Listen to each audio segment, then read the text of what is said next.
Živijo. Na zaslonu vidite sliko, ki je v bistvu thumbnail enega izmed mojih zadnjih videoposnetkov, ki sem ga naložil na tale YouTube kanal.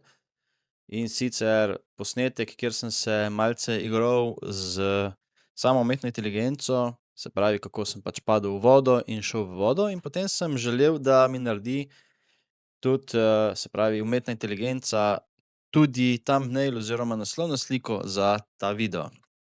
In, vedno imate več variant, kako lahko zdaj naredite v bistvu thumbnail. Prej je delalo se pravi, na počasen postopek oziroma ali z nekim Photoshopom ali s Canvo in tako naprej. Zdaj pa zadeva toliko napredovala, da tole, kar vidite, je vse zgenerirano brez kakršnegakoli dodatnega dela. Se pravi, z Nano Banana 2. Se pravi, Nano Banana 2 je toliko napredovala, da nam zdaj tudi že zelo kvalitetno dodaja, na same slike tekst in je resnično, resnično kvalitetno. In da sem dobil neki tak thumbnail, kot ga vidite zdaj, sem naredil samo 2 fotografiji. To pomeni, da nisem uporabil dosti kreditov. Druga varianta seveda je tudi, da uporabite samo ChatGPT in da znotraj ChatGPT-ja rečete: "Okej, zdaj pa rabim neki prompt za tako in tako zadevo, tak in tak video." Zdaj, zakaj je bilo meni enostavno narediti takole sliko? Zaradi tega, ker jaz sem imel že znotraj ChatGPT-ja, različne prompte. Sicer, da vam pokažem, jaz, ko sem delal video, je bilo seveda to narejeno s slikami. In tukaj zdaj vidimo različne fotografije. Se pravi, kjer vidite tele srčke, to sem potem seveda tudi uporabil, da sem zgeneriral sam video. Zdaj začel sem najprej z neko osnovno fotografijo. Se pravi, tukaj se je vse skupaj začelo in sem najprej dal neko ozadje. Se pravi, jaz sem znotraj ChatGPT-ja imel pogovor se pravi, o kreiranju tega videoposnetka in sem pač vedel, kaj bom zgeneriral. In sem imel se pravi, zelo dolg pogovor noter, kjer je najprej mi naredil tele slike in vidite, tukaj je recimo tudi telefon in nisem želel imeti tukaj telefona, tukaj vidite, da je naredil kar neko roko zraven. Se pravi, to, kar vidite, je dejansko umetna inteligenca naredila sliko in vse te slike.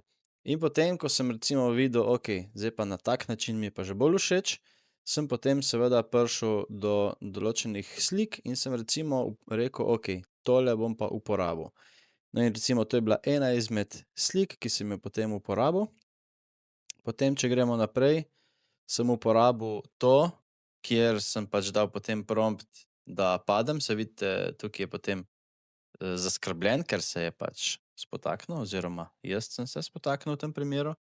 In potem je različne prompte mi spet naredil, kako je padalo, ampak izbral sem to, ker mi je bilo všeč, ker je bilo tukaj že nivo vode, se pravi, kako sem že padel noter. In potem sem uporabljal v bistvu vedno vse prejšnje slike, se pravi, v tem primeru za to naprej, sem uporabil to kot referenčne slike.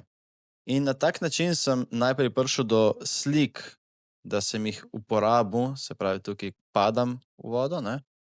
Se pravi, tukaj padam, potem sem pač padel, tule so se pač slike zamenjale, vrstni red, ker nisem imel tega padca vmes, sem potem naknadno ga naredil. In potem, kako sem že v vodi in kako pač plavam in sem šel v globljo vodo, potem se je prikazala zadaj tale morska deklica in tako naprej.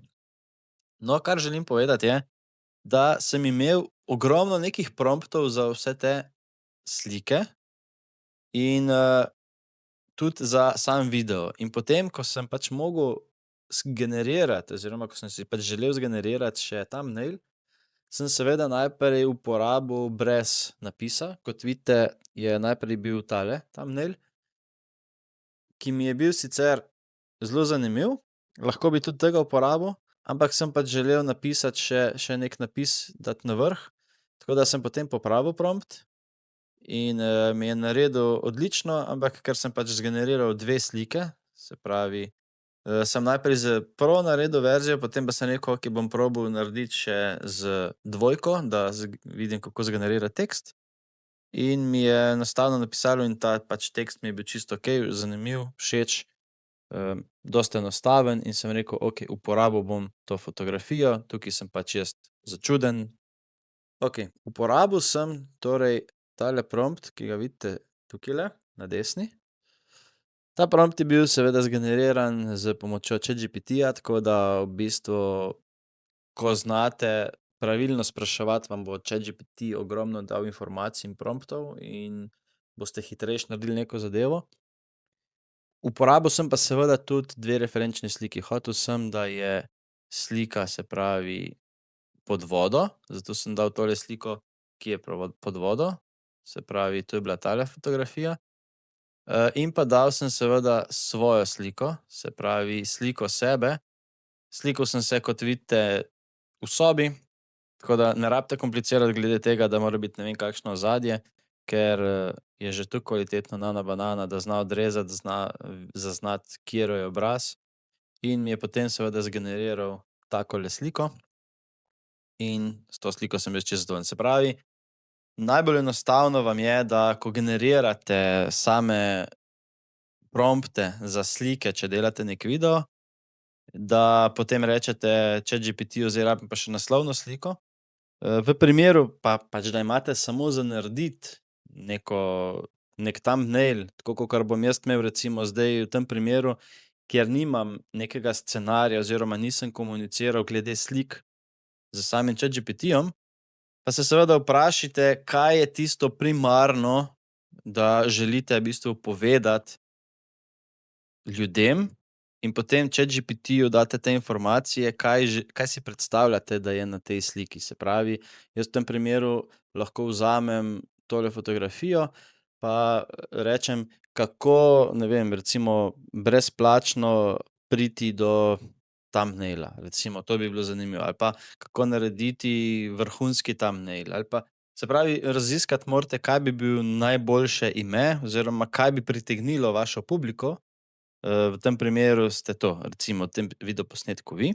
Se pravi, kaj bi bila tista ključna zadeva, da bo ljudi zanimalo, in pa na kakšen način boste to tudi seveda potem predstavili, da bodo ljudje tudi gledali celoten video.